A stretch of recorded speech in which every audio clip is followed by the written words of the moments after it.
اب 80 سال کی عمر میں بھی نماز نہیں پڑھتا، اس کے بارے میں شرعی حکم کیا ہے؟ جو نماز نہیں پڑھتا وہ تو مسلمان برادری کا فرد ہی نہیں رہتا۔ اللہ نے کہا قرآن میں فَإِن تَابُوا وَأَقَامُوا الصَّلَاةَ وَآتَوُا الزَّكَاةَ فَإِخْوَانُكُمْ فِي الدِّينِ۔ نماز پڑھتا ہے تو مسلمانوں کا دین میں بھائی ہے، نہیں پڑھتا تو دین میں بھائی ہے ہی نہیں۔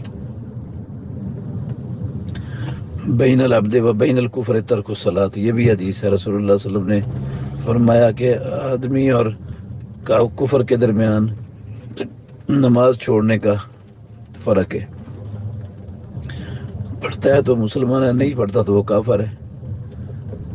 منافقین سارے کے سارے وہ نمازیں پڑھتے تھے، اس لیے پڑھتے تھے، ان کو پتہ تھا اگر ہم نے نماز نہ پڑھی تو کسی نے ہمیں مسلمان نہیں ماننا، یہ تو مسلمان نہیں، اگر اسی حالت میں مر گیا تو یہ جہنم سے کبھی اس کو چھٹکارا نہیں ملے گا، توبہ کے بغیر اگر مر جاتا ہے۔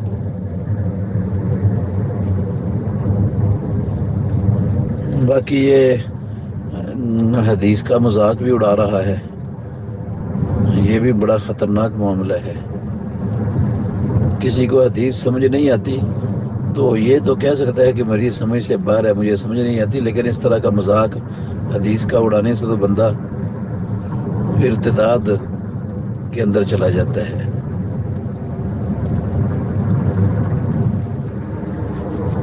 تو یہ جو آپ نے بات کہی ہے یہ حدیث ہے، اسی طرح رسول اللہ صلی اللہ علیہ وسلم نے فرمایا کہ لا ینصرف، وہ نماز سے نہ پھرے حتی یسمع صوتن و یجد ریحن، یا تو آواز سن لے یا بدبو اس کو آ جائے کم از کم، تو شک کی وجہ سے نماز چھوڑ کر مت جائے۔